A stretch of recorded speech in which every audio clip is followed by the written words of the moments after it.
Misterio en Mónaco.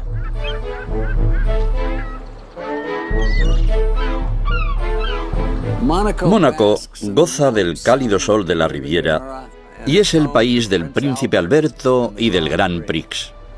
Pero los coches de carreras y la realeza no son los únicos atractivos del país para los más ricos del mundo. Mónaco es también uno de los lugares más idóneos para evadir impuestos y blanquear dinero negro.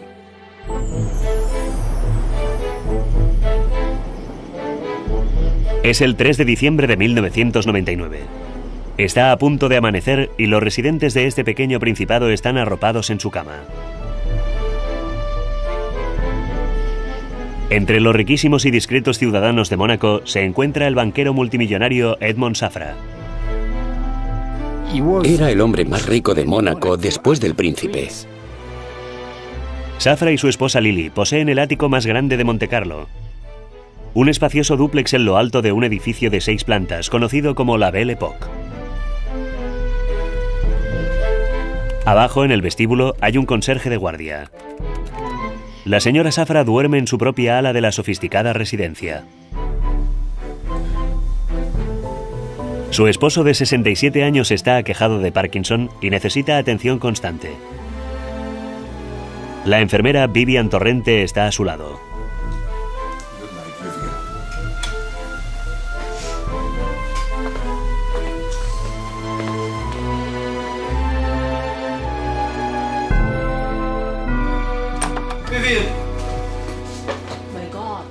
De repente, otro enfermero a su servicio, Ted Maher, entra en el dormitorio con una navaja clavada en el vientre y cuenta a Safra y a Vivian que alguien le ha atacado. Han entrado 2 atracadores y no sé dónde están. Maher explica que mientras estaba sentado junto a la puerta del dormitorio, alguien le había golpeado por atrás, pero él se había resistido.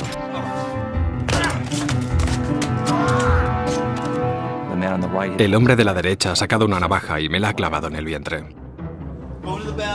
Maher le dijo a Torrente que entrara con Safra en el cuarto de baño y cerrara con llave.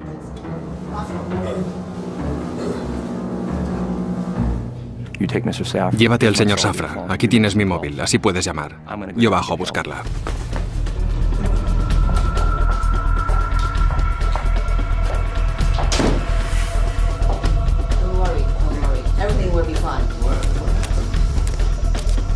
Maher se dio cuenta de que tenía que avisar a la policía. Pensé, la alarma de incendios, genial. Cogí un papel con mi mano libre y lo encendí.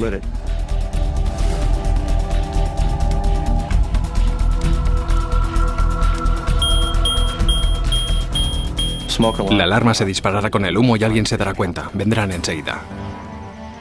Mientras la policía responde a la alarma, Maher baja a trompicones hasta la primera planta del edificio.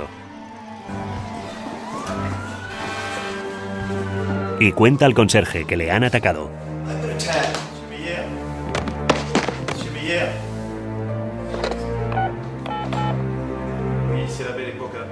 El conserje creyó que le habían disparado y contó a la policía que habían disparado a un hombre. Por ello, la policía creyó que habían entrado terroristas en el edificio.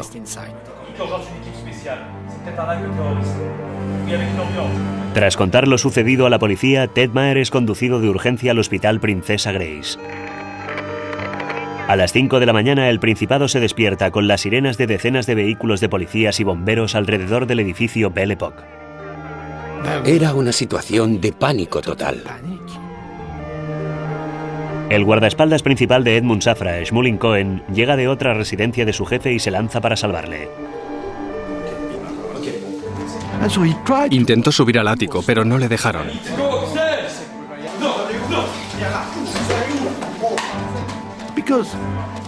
Porque no sabían quién era aquel hombre. Y podía ser uno de los atacantes. La policía intenta averiguar lo que sucede en el ático donde reside el habitante más rico del Principado. Su primera iniciativa, la búsqueda intensiva de los atacantes, piso por piso, empezando desde el sótano. Mientras tanto, el pequeño fuego que Ted Maher ha encendido en la papelera empieza a propagarse. El fuego consumió la papelera. Empezó a avanzar por el suelo, por las paredes. Temiendo que los atracadores todavía están en el interior, la policía no deja que los bomberos accedan al apartamento de Safra. El humo empieza a filtrarse en el cuarto de baño.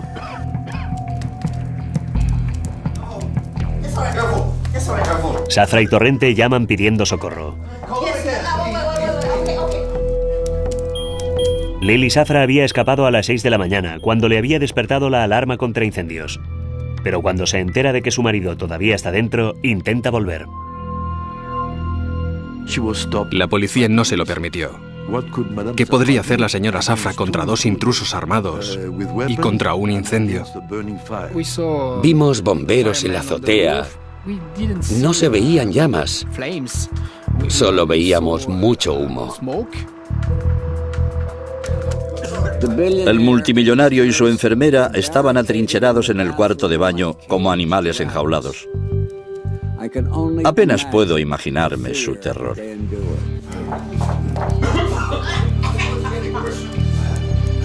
El pánico de Torrente y Safra va en aumento y llaman de nuevo pidiendo socorro. Primero habían hablado con la señora Safra, con otro de los enfermeros que estaba en otro hotel, incluso con la policía. Más de una hora después de que se iniciara la terrible experiencia, los agentes siguen diciendo a Safra que no se preocupe, que la ayuda está en camino. Incapaz de encontrar a los atacantes, la policía permite pasar por fin a los bomberos.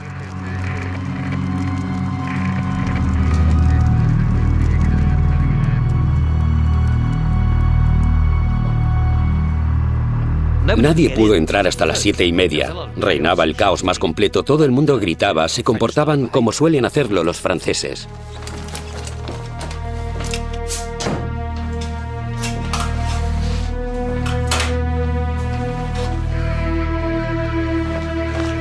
Por fin, a las 7:30 pudieron entrar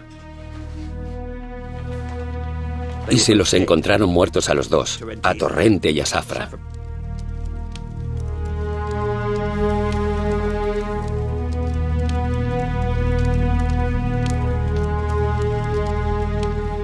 Aunque el fuego estuviera apagado, el humo que envolvía este extraño caso todavía no se había disipado. ¿Cómo era posible que dos asaltantes armados con navajas entraran y salieran del ático de Safra sin que nadie se diera cuenta? Obviamente, alguien tenía mucho que explicar.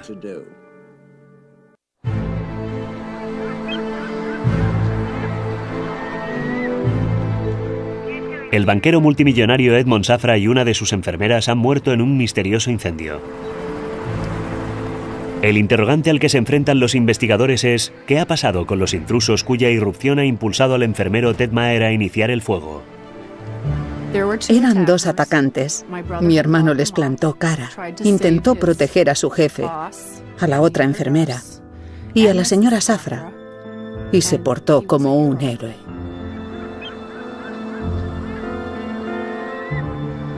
Los detectives interrogan a Ted Maher sobre sus atacantes y él les cuenta todo lo que recuerda.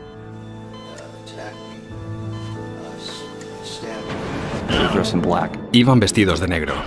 Eran muy altos, más de 1,80 m. Por la forma en que aquel hombre sacó la navaja, se notaba que era un profesional. Quiero decir, no era un matón cualquiera que solo pretendía robar un cuadro muy caro. Sabía lo que hacía. Mónaco, considerado como un seguro refugio para los más ricos, intenta recuperarse del ataque. Uno de los rasgos característicos de este país es: en Mónaco no hay violencia de ningún tipo ni suicidios, forma parte del mito del paraíso.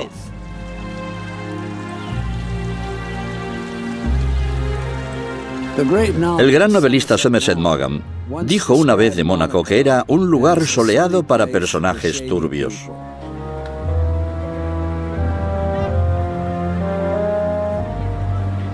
No hay vagabundos ni mendigos, y apenas delincuencia en esta nación más pequeña que el Central Park de Nueva York. Sin embargo, el ataque contra Safra puso en entredicho el grado real de seguridad de los habitantes de Mónaco. Varios grupos se verían beneficiados por la muerte de Edmond Safra.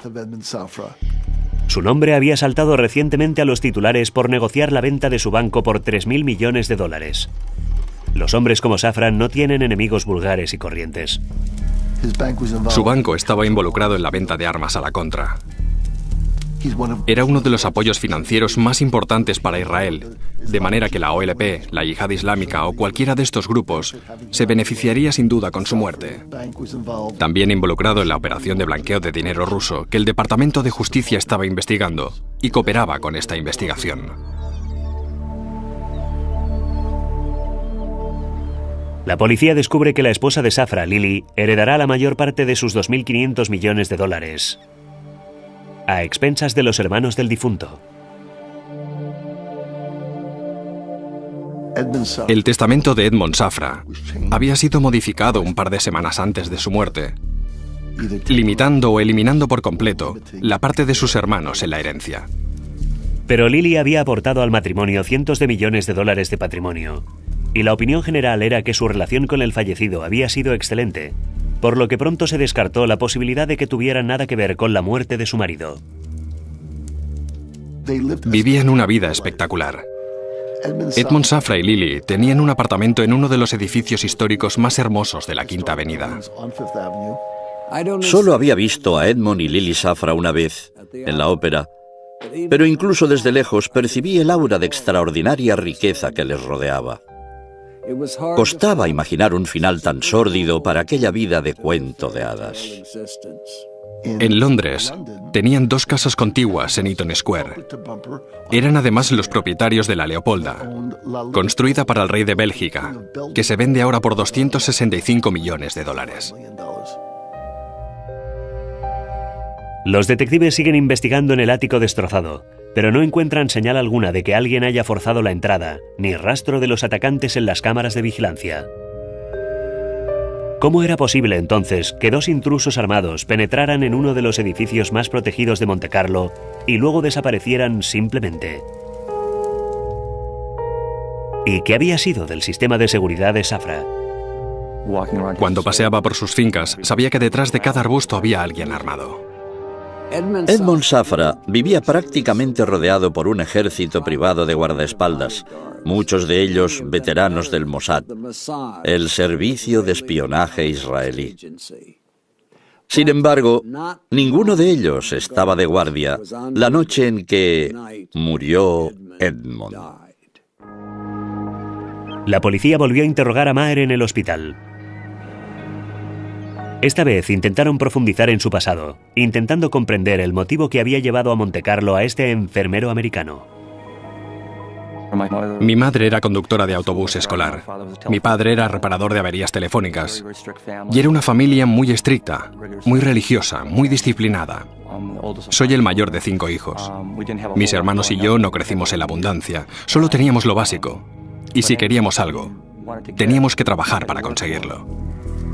Tras licenciarse del ejército y terminar sus estudios de enfermería, Maher se convirtió en un especialista neonatal muy bien considerado en Nueva York. Un día, los padres de unos gemelos que había tenido a su cargo le recomendaron a su amigo Edmond Safra. Hay algo casi increíble en la trayectoria que llevó a Ted Maher desde atender a recién nacidos hasta entrar en el Sancta Sanctorum de uno de los hombres más ricos del mundo. Los orígenes de Maher eran tan humildes como grandiosos los de Safra. Ted no había tenido nunca acceso a este estilo de vida. Era realmente como un sueño convertido en realidad para un enfermero privado. Ahora, sin embargo, con su jefe fallecido y 2 puñaladas en el vientre, el sueño de Maher se ha derrumbado. Lily Safra se encarga de que la mujer de Ted, Heidi, viaje a Mónaco desde Nueva York para acompañar a su marido en el hospital. Pero la policía tiene otros planes para la señora Maher. La policía interrogó a Heidi durante 2 o 3 horas. Luego, ella pidió permiso para tomar un café, y al salir, un coche se detuvo a su lado. Ella no sabía que era la policía.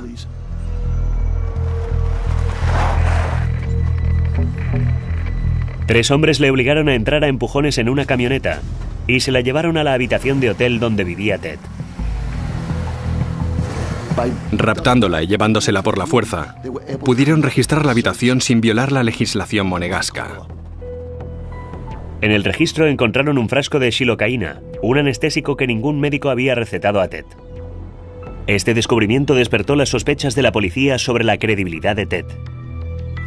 De repente, Heidi se da cuenta de que la policía ya no considera a su marido como el héroe de la historia, sino que empiezan a tratarle como a un sospechoso. Entonces llamó a la hermana de Ted, Tammy, para contarle lo sucedido. Estaba llorando. Me dijo que la habían raptado unos hombres enmascarados con una camioneta. Me contó que se la habían llevado al apartamento de Ted y entonces empezó la pesadilla. Los días posteriores al ataque contra Safra, todo eran conjeturas. ¿Habría sido la mafia rusa? ¿Los rebeldes chechenos? ¿La OLP? Los ociosos corrillos de Mónaco quedaron conmocionados al descubrir que el principal sospechoso era un simple americano que vivía bajo su propio techo.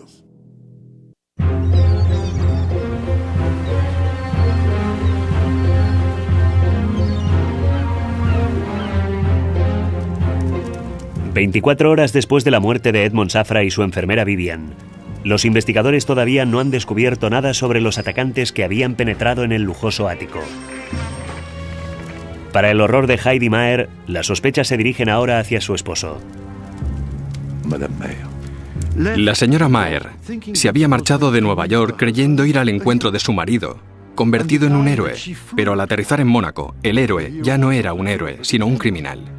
La veracidad del navajazo era muy dudosa porque llevaba un jersey de lana o algo parecido y curiosamente le habían apuñalado sin que la navaja atravesara la prenda. El jersey de lana no presentaba ningún orificio, solo le había atravesado la piel.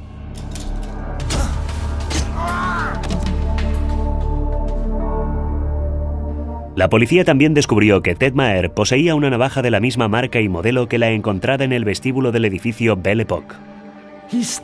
Se había apuñalado con su propia navaja. Pero claro, siempre podía decir, tenía una navaja, el intruso me la quitó, me la clavó y me la devolvió.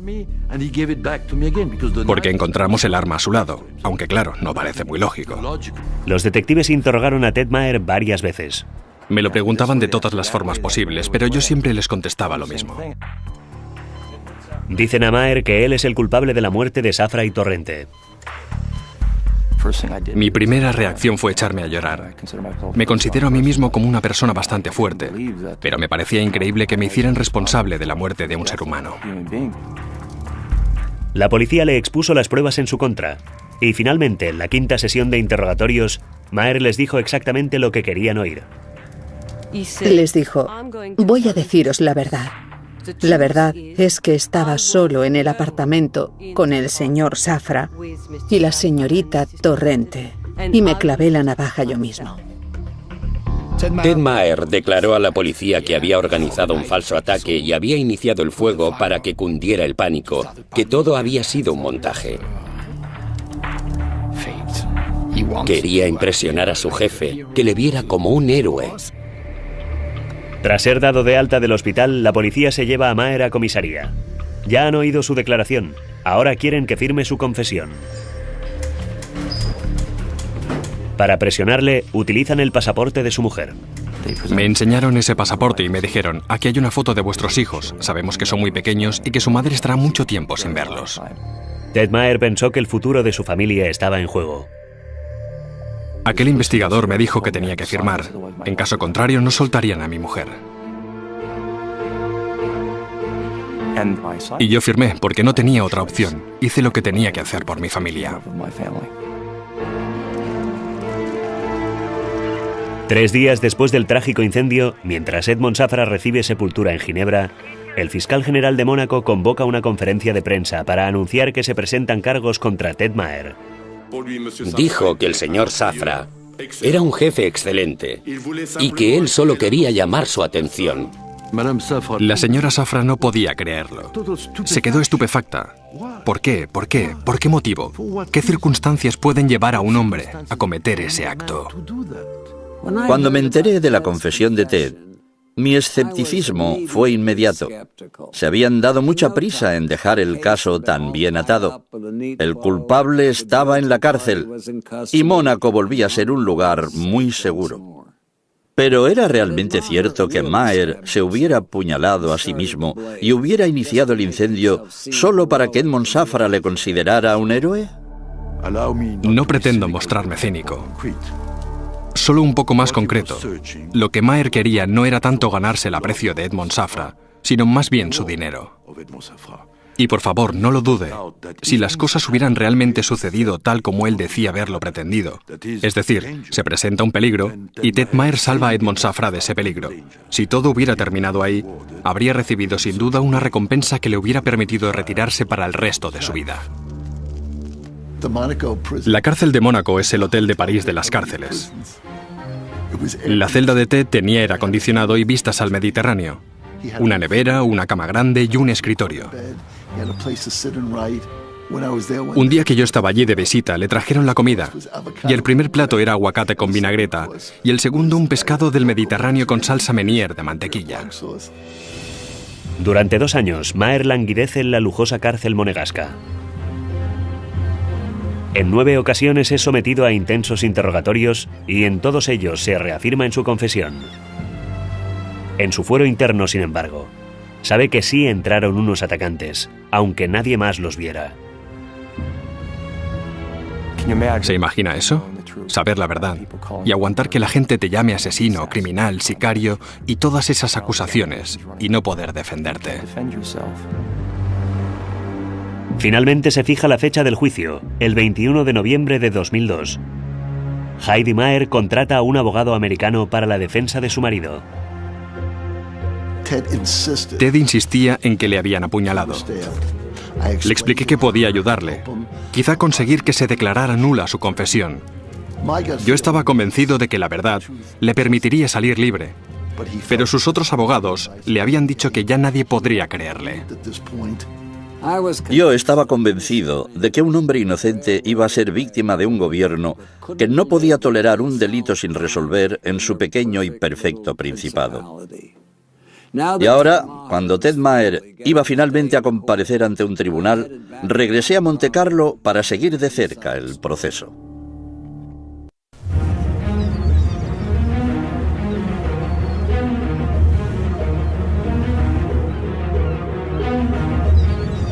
En Mónaco ha llegado el otoño, y el enfermero americano Ted Maher está a punto de ser juzgado tras casi 3 años en la cárcel. Le han dicho que solo será castigado con una condena leve por iniciar el incendio en el que murieron Edmond Safra y Vivian Torrente. Pero justo antes de que empiece el juicio, sus abogados le dan una mala noticia. Donald Manás y George Blood vinieron a la cárcel y me dijeron: Ted, tenemos un serio problema. El fiscal pide 12 años. Contesté: ¿cómo? ¿Os habéis vuelto locos? ¿Por qué? Por el incendio y por la muerte de 2 personas. ¿Me culpan a mí de toda la tragedia? No es posible. Entonces me di cuenta de la gravedad de mi situación.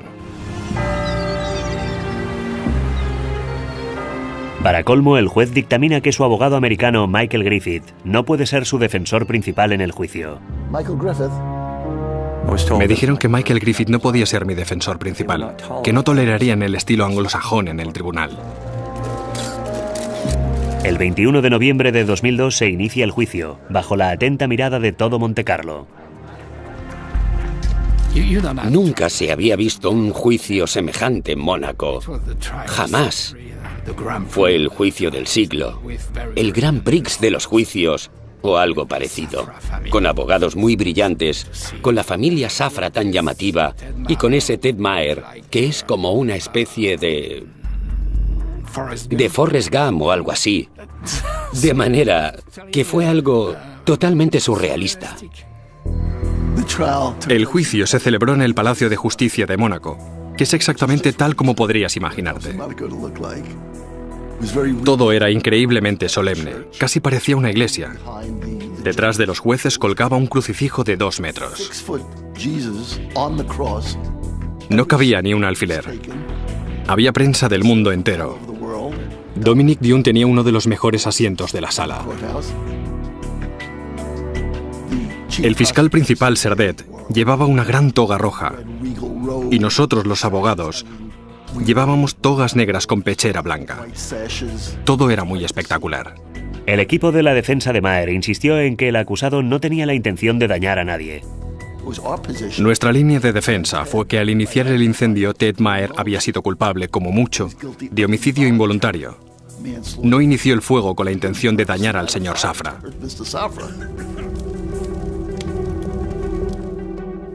Según la legislación monegasca, Lily Safra tenía el derecho de participar en la acusación como esposa de la víctima. El príncipe Carlos de Inglaterra le recomendó que siguiera los consejos de Mark Bolan, el brillante relaciones públicas británico. Bolan le aconsejó que se vistiera con un traje pantalón de Yves Saint Laurent de 25 años antes y se abstuviera de ponerse joyas. Pero era inevitable. Lily Safra se convirtió en la estrella del espectáculo.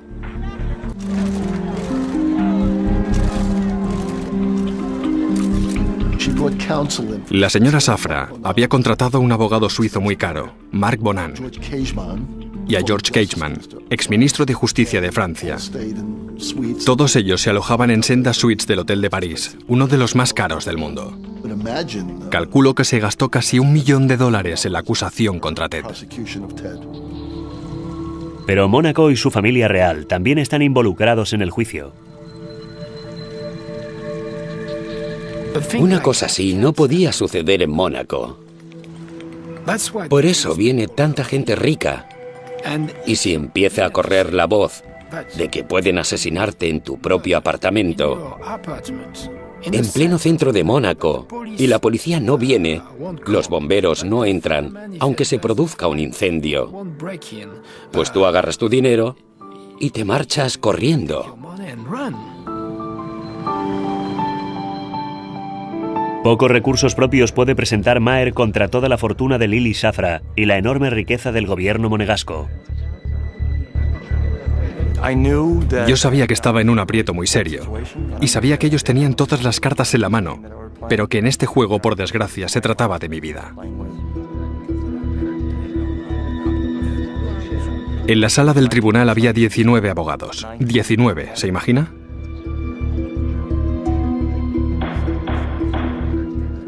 Por desgracia, ninguno de ellos representaba a Ted Maher.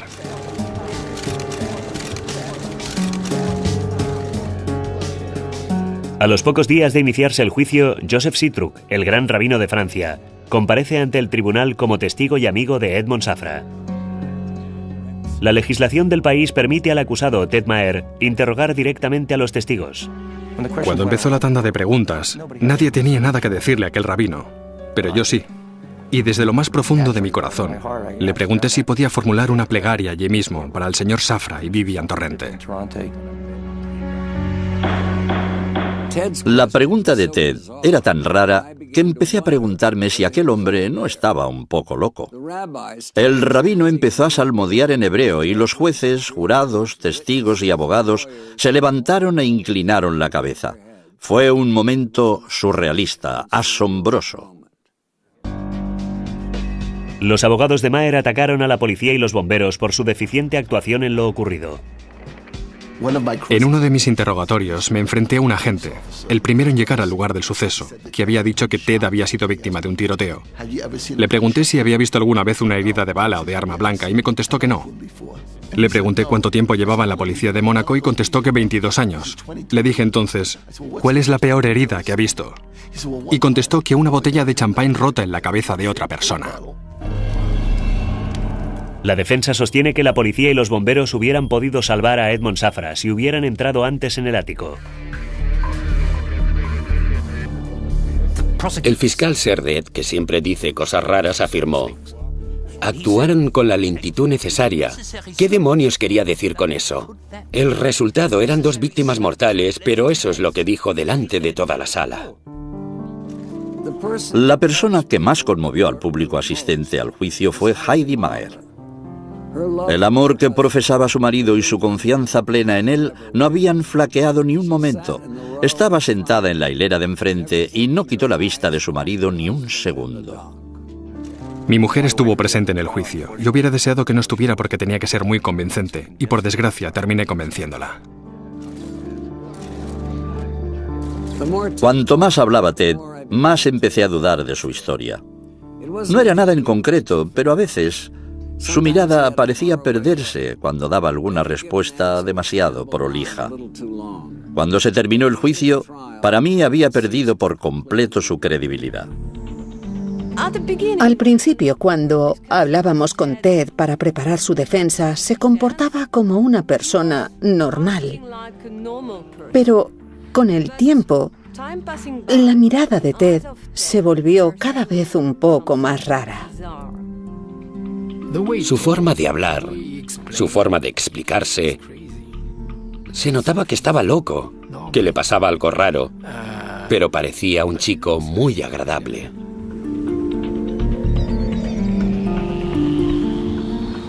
Al cabo de 10 días de testimonios, la suerte de Ted Maher está en manos de 3 jurados y 3 jueces.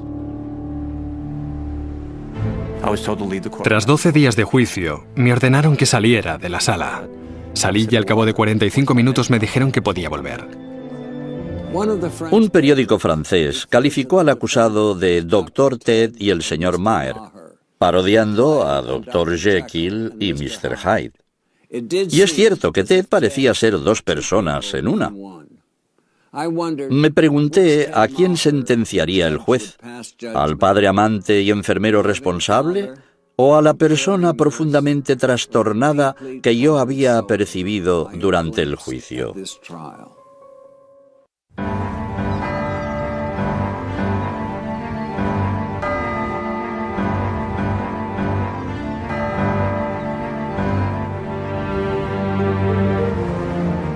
Tras una corta deliberación, el jurado del caso contra Ted Maher regresó a la sala para anunciar su veredicto. No podía creerlo. No tuvieron tiempo de deliberar, solo 45 minutos en uno de los juicios más importantes en la historia de Mónaco. Y entonces el presidente del tribunal leyó un papel que obviamente había sido redactado con mucha antelación, durante 1 hora y 20 minutos.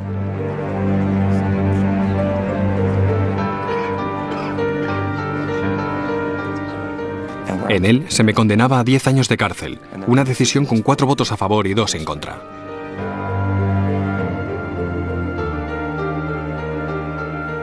Heidi Maher utilizó mi teléfono móvil para llamar a su madre en el estado de Nueva York. Solo le dijo culpable. 10 años. Díselo a los niños. Cuando me devolvió el teléfono, pude ver que estaba llorando. Siento la más profunda simpatía hacia esta mujer, que había venido para abrazar a alguien a quien amaba, y que en cambio descubre que no es más que un vulgar criminal. En un extraño giro de los acontecimientos, Ted pidió perdón públicamente a las familias de Safra y Torrente. Heidi me contó más adelante que sintió el deseo de levantarse y gritar: «¿Y yo? ¿Y nuestros hijos?». Obviamente el matrimonio había llegado a un punto de ruptura. Ella se rindió. Estaba harta de todo aquello. Estaba harta de los medios de comunicación. Estaba harta de luchar tan duro. Solo quería seguir con su vida. Y pensaba ahora que su marido era culpable. Me dolió tanto. Yo todavía la quiero. Heidi decide dejar a Ted. Ahora al enfermero americano le esperan 10 largos años de cárcel. Intentaron empujarme al suicidio, literalmente. Me hicieron la vida imposible. Pero yo me mantuve firme, no quería suicidarme. Porque sabía que algún día estaría libre, y la historia no estaba cerrada. Si me hubiera quitado la vida, no podría contar nunca la verdad. A las 8 semanas de su encarcelamiento, Mónaco parece haber olvidado ya a Ted Maher. Y Ted Maher tampoco quiere saber nada de Mónaco. De manera que junto con su compañero de celda, el ladrón italiano Luigi Ciardelli, empieza a planear la fuga. Si mirabas estas 7 capas de barrotes, veías que era imposible físicamente que alguien las atravesase. Era totalmente impensable que alguien se propusiera salir por la ventana.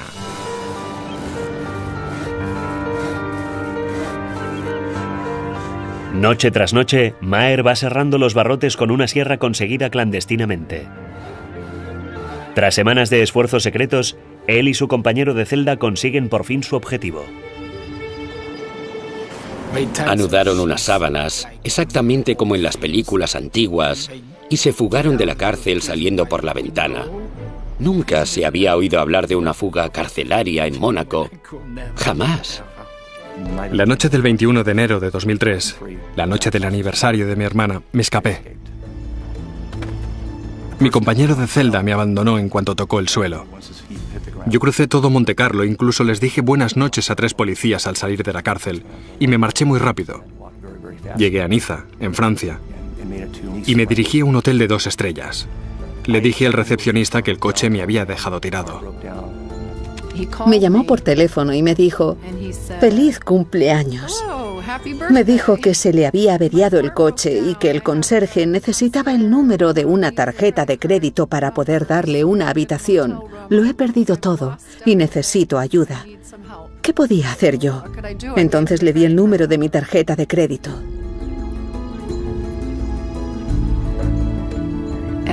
Pero estaba muy preocupada. Me registré en el hotel con un nombre falso. Es una ciudad grande, era imposible que me encontraran. Imposible. La noticia me conmocionó.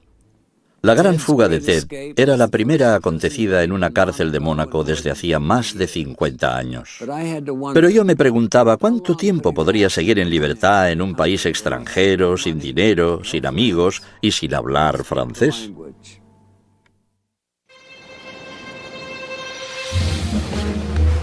En un giro totalmente inesperado, Ted Maher, declarado culpable de la muerte de Edmond Safra, ha conseguido fugarse de la cárcel de Mónaco.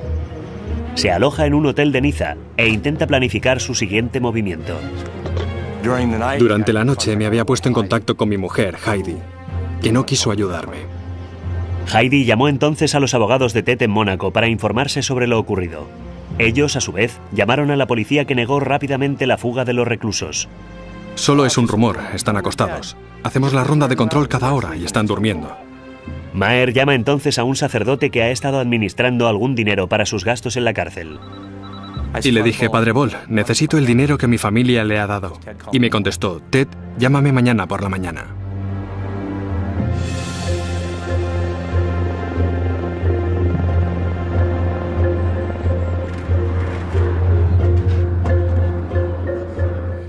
Así lo hice, y hablé con el padre Peter Bol, que decía, el hombre que buscan está al teléfono.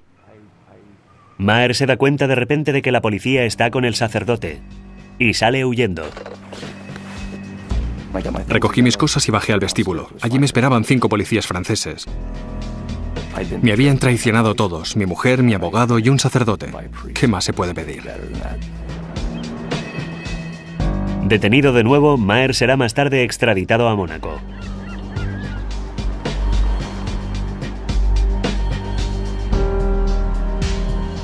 Una vez más, comparece ante el juez en el Palacio de Justicia de Mónaco, pero esta vez por haberse fugado de la cárcel. Asistí al juicio por su fuga y descubrí que Ted Maher no había cambiado. Su sistema de defensa seguía igual. Yo no he sido, han sido los otros. La cantidad de cosas que habían pasado sin que él quisiera era enternecedora. Había matado sin querer. Había escapado sin querer. ¿Estaba viviendo sin querer? Como castigo por su fuga, Maher es condenado a otro año de cárcel, además de su sentencia de 10 años. Maher intenta hacerse a la idea de la larga condena que le espera. Es un hijo de puta muy resistente. Y su fe en Dios es más fuerte que la mía. Seguí interesándome por el caso y me enteré de que Ted Maher se estaba convirtiendo en otra persona en la cárcel. Ya no era el personaje indefenso, ligeramente demente, que parecía ser durante su juicio. Ahora quería demostrar su inocencia públicamente. En agosto de 2007, Ted Maher sale de la cárcel de Mónaco tras cumplir su condena. Se marcha inmediatamente a Estados Unidos, ansioso de ver a sus hijos y empezar una nueva vida en libertad. El avión aterrizó. Yo tenía el corazón en un puño. Temía que los años de cárcel le hubieran destrozado como persona. Pero no es así. Sigue siendo el mismo cabrón, el mismo hermano genial de siempre. Estoy tan feliz de que haya vuelto a casa. Bueno, lo primero con lo que me encuentro después de horas de avión es una orden de alejamiento para que no me acerque a mis hijos. Supongo que mi mujer se asustó mucho al pensar que finalmente había salido vivo de la cárcel. Hoy en día todavía no he conseguido ver a mis hijos y sigo luchando por ello. Ted Maher fue injustamente acusado y condenado por algo que no hizo. Hay ciertas personas que se han beneficiado con la muerte del señor Edmond Safra. Y estas personas saben quiénes son. Y saben lo que hicieron. Y saben lo que no hicieron. Cualquier versión procedente de las autoridades monegascas, cualquier historia avalada por ellas, es casi indiscutiblemente incierta. Creo que este caso será uno de los grandes misterios de la historia de Mónaco para siempre. Y dudo que algún día sepamos la verdad.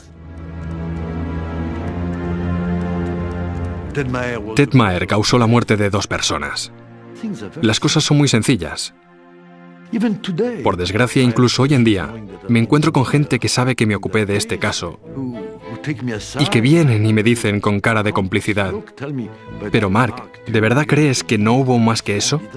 Pues sí, lo creo de veras. No tan solo lo creo, es que lo sé racionalmente que no hubo más que eso. Al principio creí que Ted Maher era una víctima. Luego pensé que estaba loco. Ahora, 8 años más tarde, lo único que sé es que Edmond Safra se llevó a la tumba toda la verdad sobre lo que ocurrió aquella noche. Dominic Dunne para la televisión judicial.